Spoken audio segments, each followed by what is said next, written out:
Welcome to the Genius Factory. Enjoy the video. You start with admin rights, that matters. Once you have an elevated command prompt and system properties open, make sure you've backed up anything you might need from current restore points. Now go to the System Protection tab to see available drives. Keep this window open. Meanwhile, you'll run a couple of commands to clear shadow copies. Make sure to note the drive letter you'll target, usually C, because the next steps permanently delete restore snapshots and cannot be undone. Once done confirming snapshots, run the list command to verify what exists. Then execute the delete shadows command for the drive you targeted. This clears all volume shadow copies immediately and silently if you add /quiet.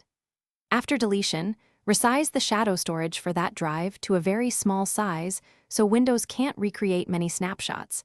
Set it to 1 MB or a minimal value. Make sure each command completes without errors before moving to turn off system protection in the GUI. Now you finish in the System Protection dialog.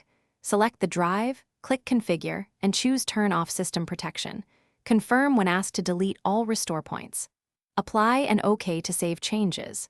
This prevents Windows from creating new restore points.